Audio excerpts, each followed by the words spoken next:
All right, sit back, relax. It's time for another Laneway Talks. Hi everybody, we're here today with Charlie Marshall, one of Melbourne's most indelible, let's call it rhythm and blues players, indie rock player, alternative music player. How are you, Charlie? I'm all right. Yeah, just got back from WOMAD, actually. Oh, really? So how long were you there for? Oh, the whole thing, 4 days. Yeah, first time I've been there. My wife dragged me along, even though I'm not a big festival goer normally. No, but it was great. I'm not either. I'm not a big festival goer myself unless I'm playing. What about you? Yeah, I mean, no, I'm not a big festival goer, but it was great. I mean, a bit of an endurance thing, yeah. And who was there was a time when I felt it was like going to the cricket, when I was young, you're sitting in the sun and not much is happening. But no, most of the time it was fantastic. Tell Got me, to check out a whole lot of different stuff I wouldn't normally see. Who was the headliner? Florence and the Machine. Yeah, she was amazing. She's epic. Got so much energy. They just running from the side to the side of the stage, huge stage all night. Because they just did I think they did 2 nights at Rod Laver. Yeah, they did. Yeah, no, it was packed for that. Let's start a bit about you, Charlie, because this is about you, not Florence and the Machine. And why don't you just start by telling us, where did you grow up? Are you a Melbourne boy? I'm very Melbourne. I have lived in Melbourne all my life, and grew up in the beautiful eastern suburbs, middle eastern suburbs, Ivanhoe. Very comfortable and safe there in those eastern suburbs. Environment, yeah. So tell me. A little bit dull at times, the only thing.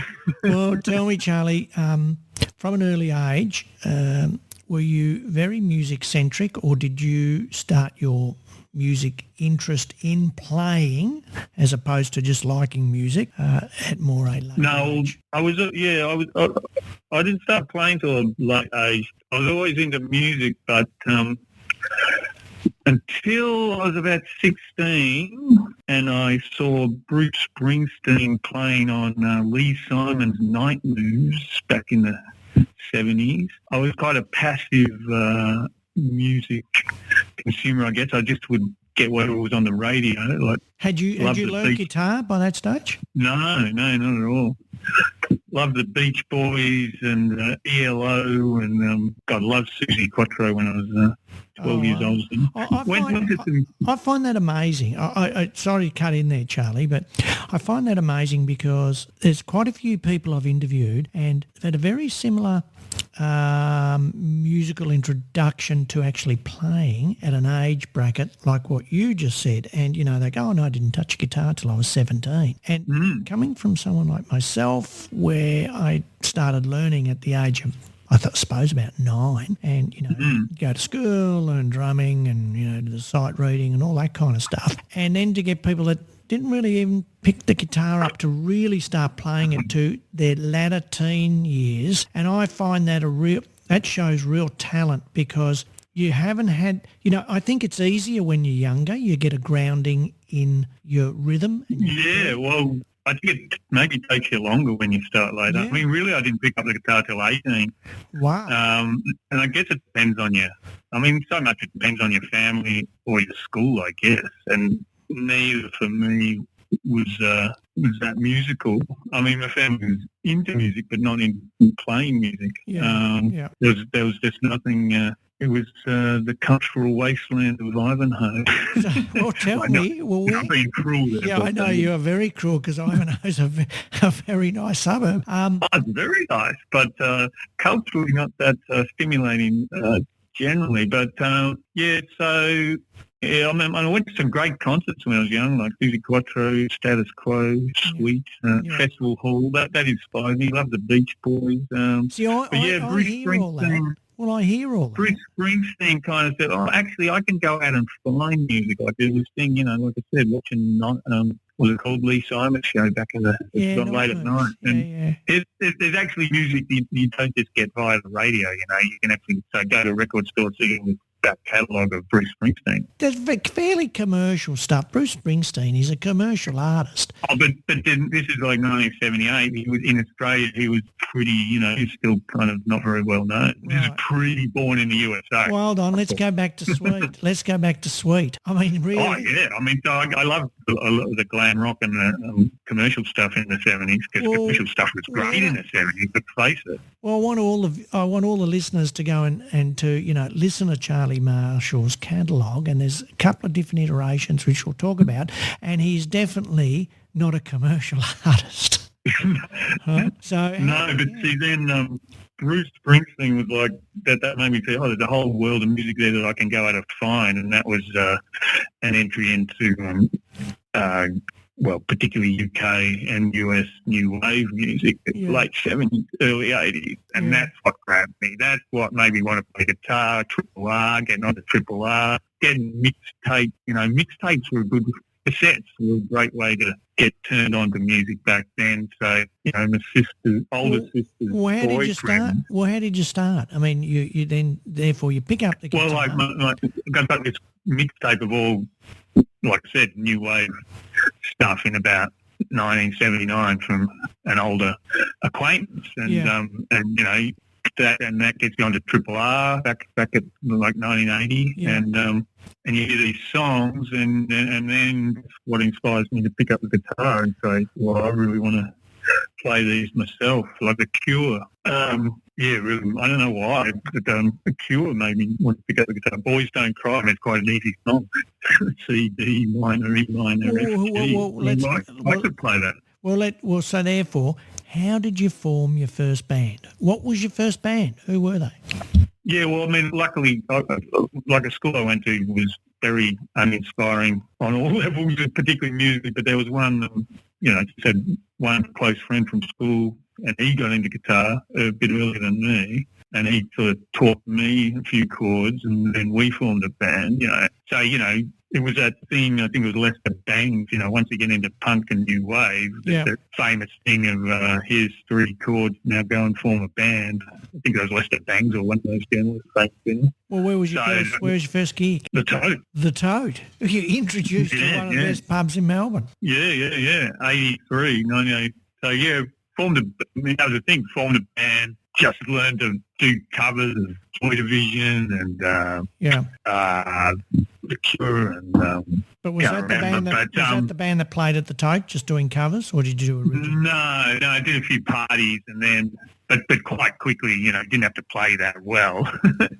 Quite quickly started thinking, okay, we want to play it of some kind, did a few parties and how did you find transitioning from doing covers, which is pretty easy, really, to sitting down and constructing a song yourself? Yeah, the memory thing here.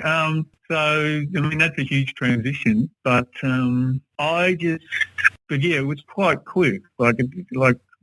Started playing guitar at 18, and Harem Scarem did our first gig at the Toad when I was 20. Was that with your brother Chris, or was that without? Yeah. So it was a combination of like I said, I had this band with my school friend, and then my brother. I mean, that was a big inspiration. My brother Chris, who's the lead singer of Harem Scarem, incredible singer, was a couple of years younger than me, and we were both getting into this stuff at the same time. And so it was obviously, and he formed a band with some school friends, and I had this band with some school friends. It was like, well, these bands are not that great. We're just doing covers, and let's take the best players out of those two bands and join them together. And that was just the Harem Scarem. Wow.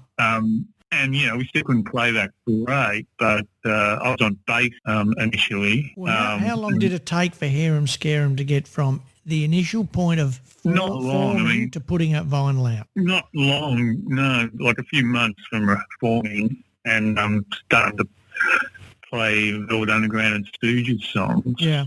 My brother probably got on the Stooges were a huge thing on them. It's like once you get into punk and new wave, then you go to the people who inspired that, just the whole world starts opening up in your brain, and you just find all this incredible music. It's Well, a Harem journey. Scarem were a rhythm and blues band, weren't they? Well, yeah, but initially we were kind of wanting to be the Stooges, because that's what my brother's style was as a singer. Yeah. He was that kind of front man and wild, crazy young guy. And so, and the Stooges, of course, were very bluesy, and that just suited us. That was like, and the Velvets and New York Dolls and all those classic pre-punk I think, I guess. From my perspective, Harem Scarem you fitted quite well into that early 80s indie pub rhythm and blues alternative.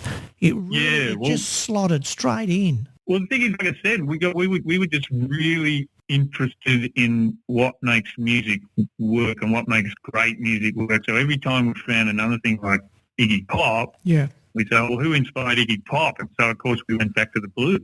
And this all happened in a few years as we were forming. And it was just that desire to really get to the roots of things. Well, good. Well, I just want to get a perspective for the listeners. Is that let's think about the band starts, and when the band's finishing, when the band was splitting up or whatever, or going on hiatus, you were kind of you'd pull 500 people quite easily. Yeah, well, we were pulling sort of 500 people, and then we had to split up, and then that last gig there was like 1,200 of the Prince of Wales. We were just hitting our stride, and then we hit our stride for maybe 2 years max, I guess, less, I guess. Yeah, and, but how long did it take? People were pretty disappointed that we were splitting up, so the last gig was absolutely ridiculously mega and bigger than any of the previous gigs. Yeah. But that's why I wanted to say, so how many years did Harem Scarem go for? 3 years? Well, only 4, I guess. 4, yeah. And from the beginning where you maybe play at the Tote and pulled 50 people to, say, pulling on because, if Harem Scarem played somewhere, they pulled a crowd, correct? Yeah, well, getting to where we could, fill the Seaview Ballroom or the Prince of Wales or fill the Tote, nicely or quite easily. But, like I said, part of the legs, Harem Scarem, I'm kind of amazed how many people, considering how short a time we were actually, pulling reasonable crowds. I'm amazed how many people know the band. And I think to some extent that legendary status is due to some extent, not just, but the final gig to some extent, because it was quite out of the blue. It was, like I said, 1,200 people, which was ridiculously more than they should have had at the Prince of Wales in 87 or whatever. Well, it was essentially quite accessible pub rock Australian alternative music, and the songs were good. They were just good. It was kind of chisel. It was called chisel done in an alternative indie way. We got into the blues. It started off as more raucous, obviously not as professional, playing Stooges type heavy bass heavy stuff, because I was on the bass then. But then we got into blues, then we got into the Stones and all that sort of stuff in a big way, and so we incorporated that. And then we got great players as well. And by this stage, I'd been writing, like, how did I start writing songs? It was because I just loved the guitar so much and loved the rhythm guitar. So I moved to rhythm guitar, and I would just spend hours playing through all sorts of chord progressions. And Keith Richards, I just latched onto that kind of different kind of rhythm style. Because, part of Harem Scarem was then we got great players, but we also then had my distinctive rhythm style, which is sort of, was then a combination of sort of John Lee Hooker, Keith Richards kind of. It wasn't your normal 4 on the floor. It was very syncopated. Yeah. Well, I wanted to ask you, how did you go from starting Harem Scarem to, say, let's get the pinnacle being Prince of Wales, and when had you considered that you'd gone professional? I know. Well, only in the last 6 months before we broke up, probably. Yeah. Could you imagine bands now pulling 300 to 500 at every gig they play? They'd be totally stoked. And if you do it correctly, you can actually make good money. Yeah, well, I mean, that was part of the reason Harem Scarem in some quarters had these sort of legendary stages is because we got to that level and then broke up quite quickly, and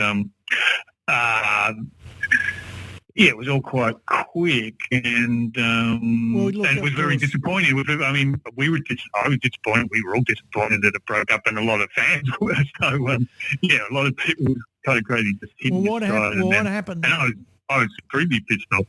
Well, had you actually been to uni by that stage, or your brother? Yeah, I just finished doing union stuff, but still didn't have a proper job, which I never had for quite a while. No, because I was right into it, and I was right into it. I mean, this is what I wanted to do, and initially, before we got a manager, I was the person who did all the organising that because I was the one who was driven to do that. But well, if you felt like that, how did you feel after the Prince of Wales gig? There's always a deflation, and what am I going to do? Or had you already decided, I've got so much we already decided to break up, unfortunately.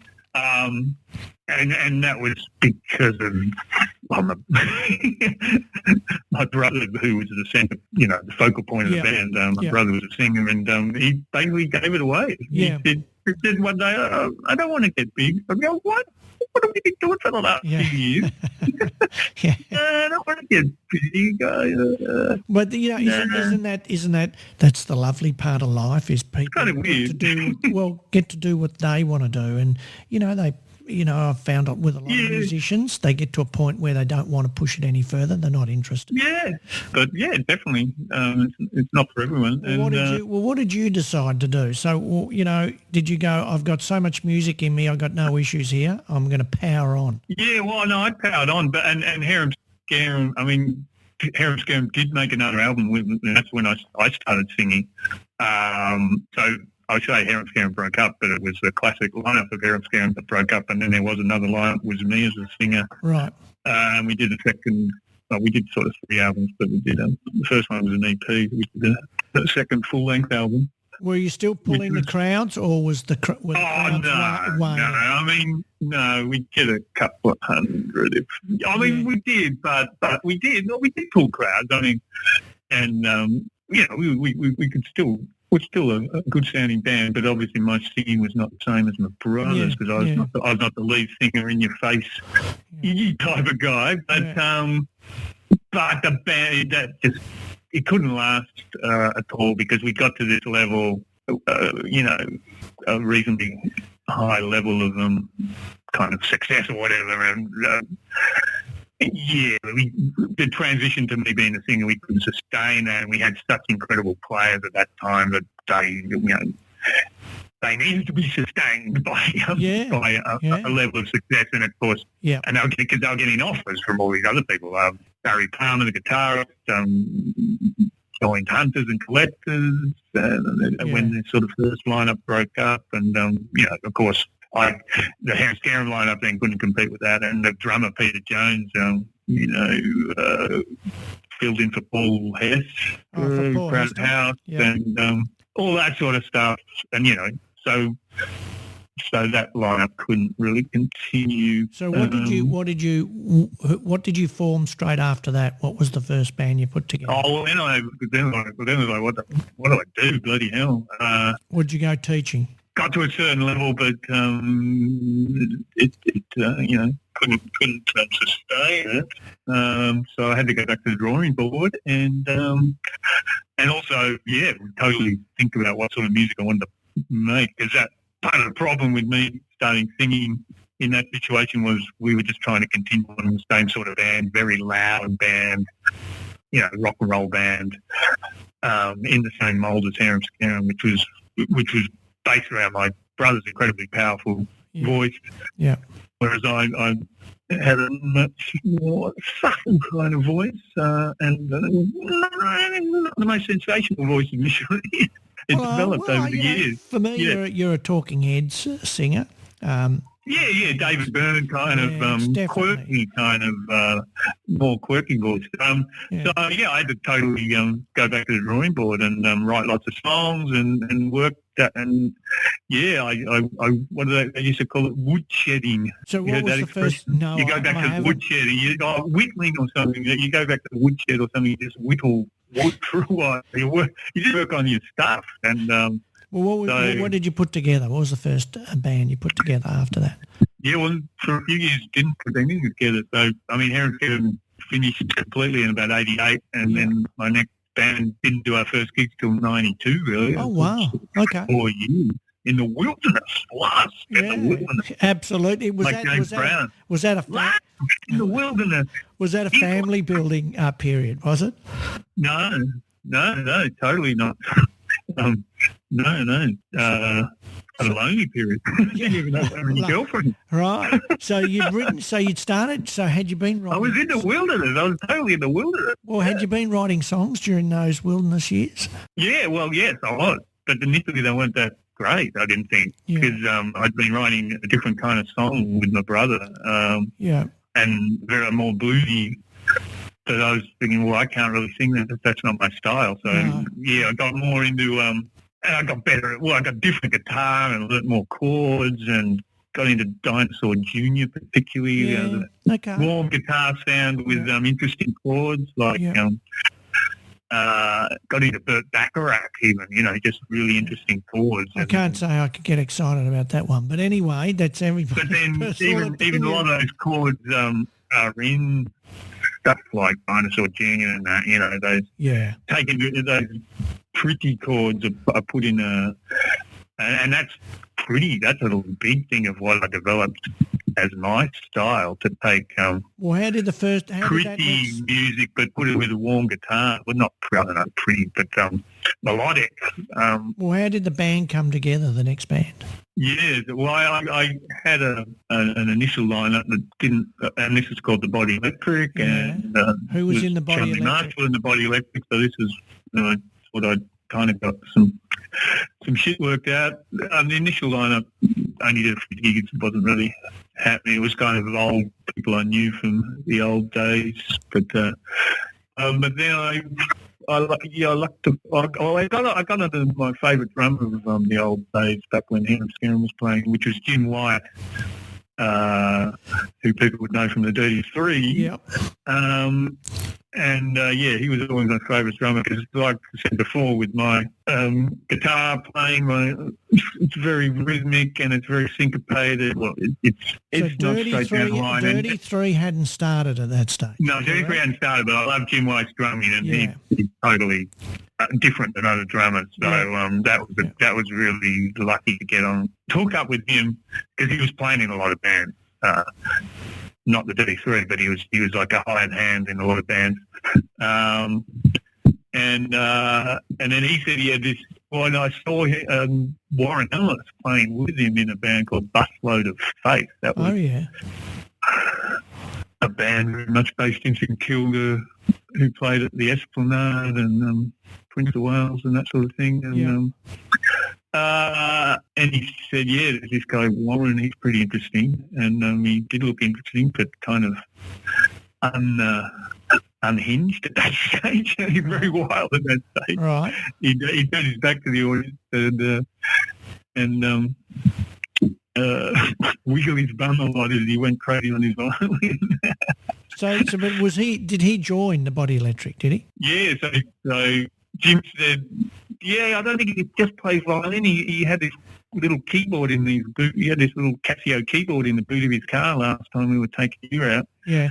So I said, I really want a keyboard player for my new band. And so, could play electric piano. And I somehow got a Fender Rhodes electric piano at that stage. Holy hell. Someone was sort of giving it away and needed a tiny bit of work. But the weight, weight of it all, lifting that goddamn thing. Oh, yeah.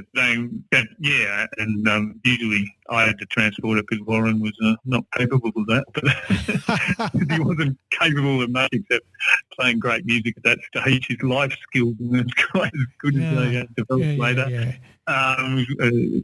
So you've essentially got... People might only know the contemporary Warren Ellis, but he was one of the classic wild men of So you've rock and roll essentially got that the dirty three.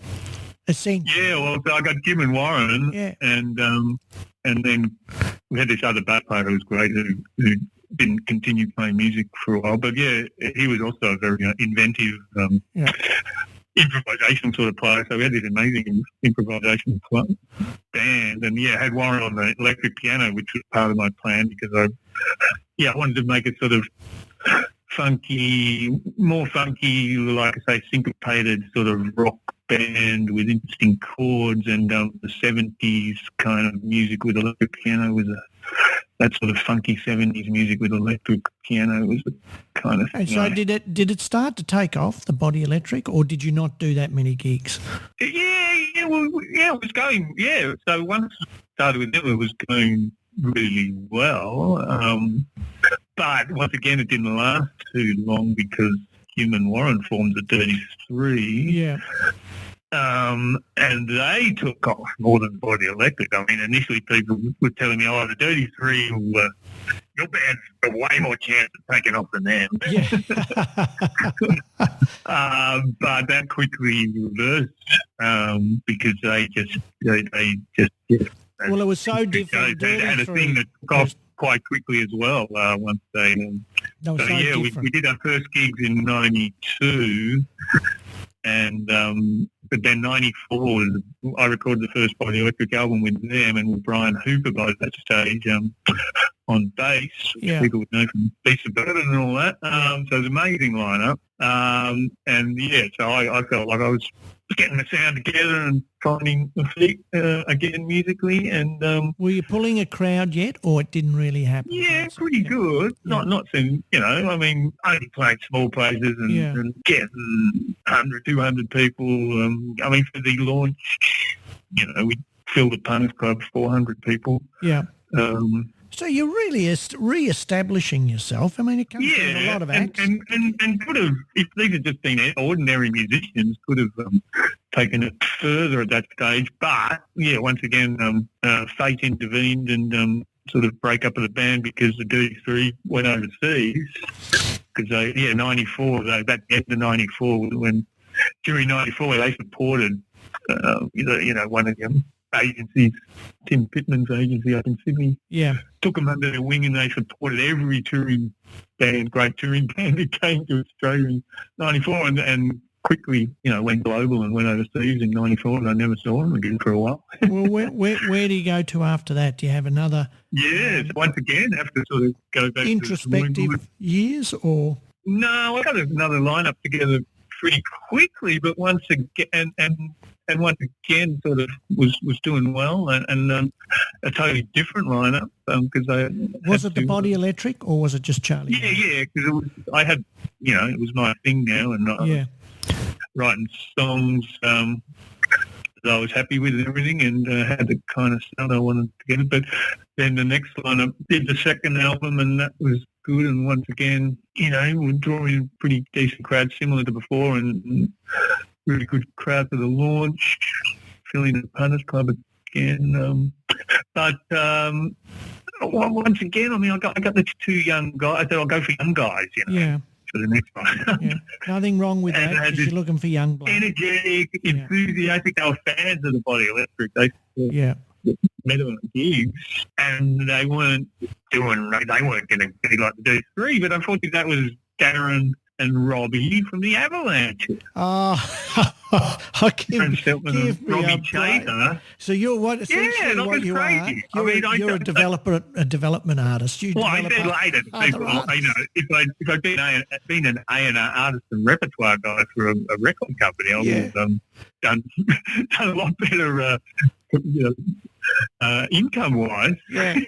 I mean, man, it was pretty crazy. It was pretty crazy. Yeah, we were doing gigs and, like I said, launched the album and that, and touring around, up to Sydney and Adelaide and Brisbane and all the things you do. Yeah. And, once again, seemed like it was could go further. But they said, we got this crazy stuff we've been working on. No one's ever going to want to listen to it. I mean, exactly the sort of things that people said with the Dirty Three, you know. Yeah. Interesting but crazy stuff that's not going to be commercial. Yeah. And I had to listen to it and said, wow, that's really interesting. You should play that to someone. And they did, you know. Steve Paz up in Sydney again. It was Modular or whatever. Yeah, Modular Records. Label. Yeah. And then, you know, they... Bang, took off worldwide. So I just went overseas. Went on a holiday. I just stopped playing music for a while. Yeah. It was crazy. So what did you got do? back into it again and then...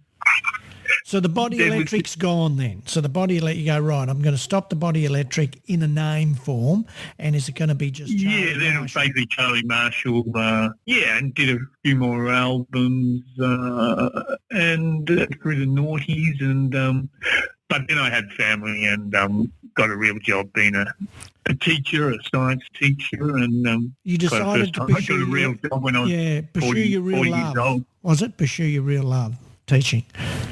Well, I've always loved. I did science at uni. And eventually said, well, maybe I can use this to actually make some money out of. I mean, till I was 40 years old, I was just, like I said, pursuing music in a sporadic fashion for various reasons, as I outlined, and just supporting myself with, you know, what do they call it, you know, various dead-end jobs, that kind of thing, you know. Well, you know, you do. Never going to do for your whole life kind of thing. Taxi driving, gardening, hospital orderly. Yeah, but it's interesting, a lot of different, you know, different experiences. University tutor,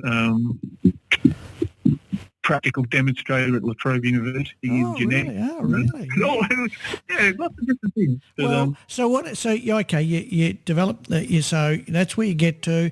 You have a family. You start to get the reality got a proper job for life, a while. Right? I've never had the reality of life, but because it's always been music. But you've always been. I've been able to live off music. Yeah, but.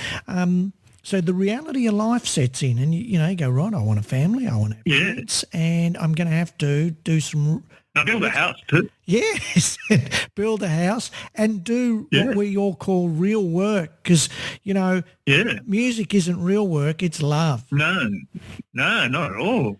It's not work at all. So... You just click your fingers and it happens, you know. So tell me, it's not work. So tell me, do you do this? You do, you have a family, whatever. But then you get back to music because you do release over the years again. Yeah, well, it's pretty sporadic. I put out an album in 2001, 2005. I only did a few gigs around each album, sort of thing. Yeah, and then. Decided to go overseas. Yeah, then a major break, but then 2015, big comeback, Just the juices flowing, Charlie, and just go, look, I love music. Well, it's always been the songs with me. So I didn't write songs for much for quite a few years, but then I went and found all these sort of old ideas of songs I'd been working on, like I said, in about 2014. I think you've become a bit more melodic. You've become a bit more melodic. There's no doubt about it. A bit more melodic and softer, not quite as hard. A bit more crafted songs. Yeah, not quite like in the early days. I was more like just expressing. It was more like emotion, expressing the music as a bit of a catharsis for problems and issues you might be having in your life. And I can say like about breaking up with girlfriends and all that sort of stuff, bad relationships. But then, being a bit older, more mature, crafting songs more. Well, I mean, we put the gigs together during the pandemic, and you were one of the acts, and we put those gigs together because bands, obviously, and artists couldn't get to play anywhere, so we did those live to air shows. And that's where you put your band together. Now, the essential two members there, I know your son was with you, and we did a song or two with Chris, but the drummer and the bass player are essentially who you kind of play with a bit now. Is that correct? Well, for my sporadic music from I had been playing with them a little bit, but then like about 2015 when I thought, right, I'm going to really get back into music again. Yeah. They were since then they've been my go-to. Brian Colchin on bass and Great Brett players. Holness on drums. Really good players. Yeah, really good.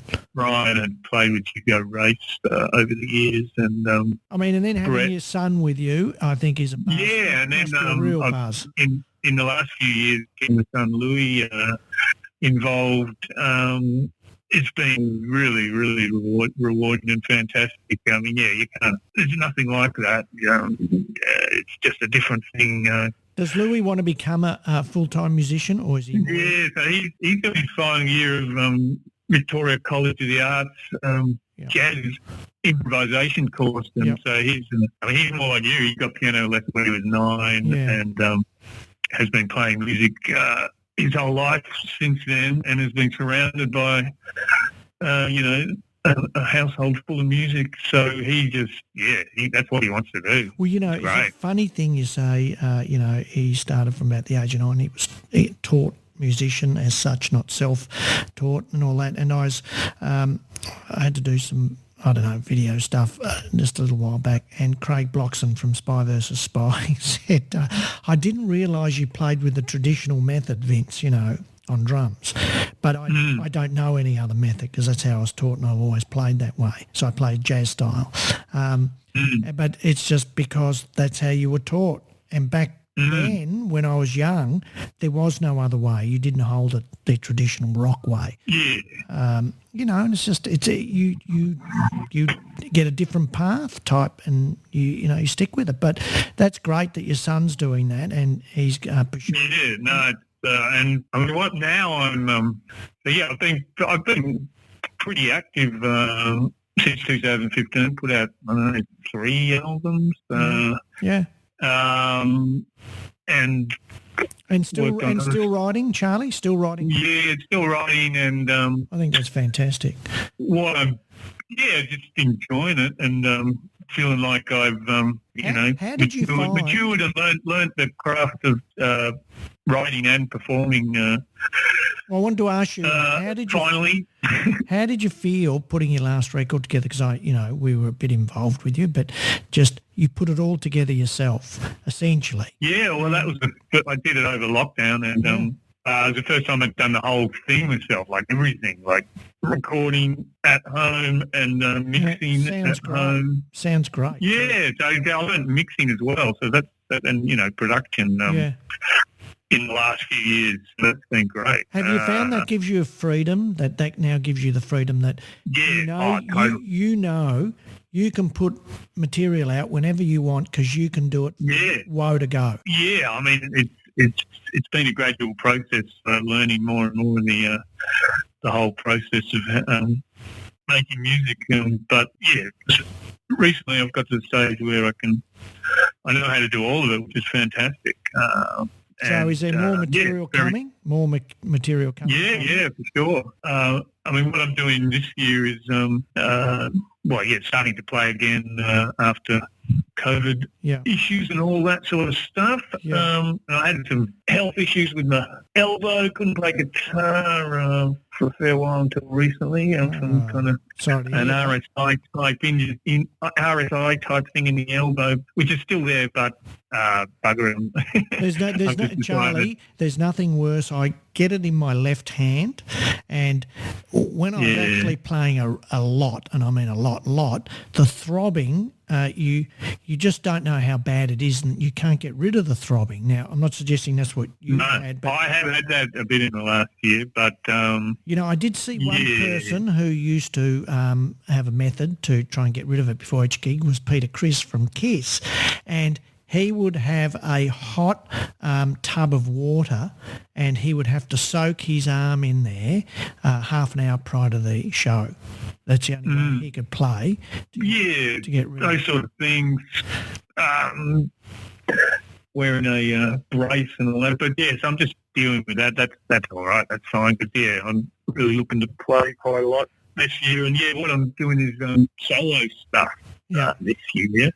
So more just you and the just you and the guitar, electric guitar? It's electric guitar, though. Yeah, it's kind of like a folk singer, but it's with electric guitar, and it's also with a loop pedal, which I don't use like a loop pedal as such, but I use it more as a rhythm, a percussion device, and I have put percussion loops in there because my songs, as I've said a few times, are so rhythmically focused. I find I've done solo things a bit over the years, but I always find it not 100% for me. Well, there is the solo album just from the lack of what's that?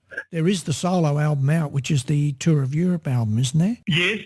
So that's what I did in 2018. The same thing, yes, and that is on Spotify.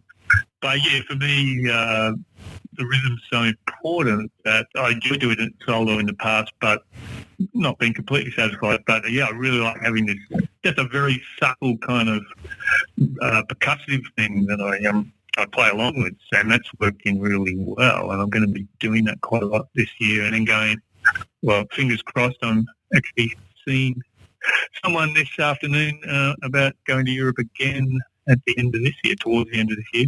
October, something like that. I mean, you look at Hugo Race, and he never stops. He just tours Europe constantly. Yes. You know. Yeah, I mean, I'd like to possibly do something like that in the coming years. I don't know. We'll see how it goes.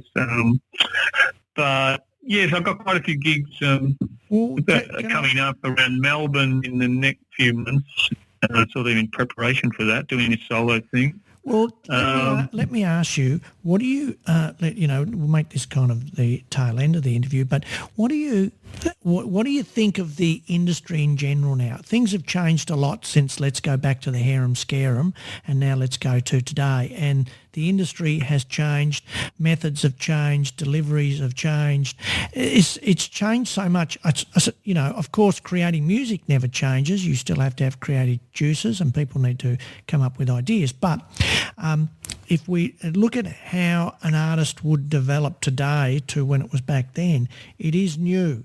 And I find, Charlie, that one of the biggest things Laneway comes up against, and we started as a heritage label, we're moving more into contemporary music with younger artists now, but what we find is one of the biggest issues is that musicians are failing to move on. They're still thinking the past, so they still think CD, they still think vinyl. And it's like CD is dead. It is dead. I wouldn't even bother manufacturing. They're a scourge on this world and this earth. They don't break down for 1,000 years. So that means they never break down. And vinyl, okay, it might be there's oil in there, but it might be, you can tell me, you're the scientist, but it's like 100 years to break down or whatever.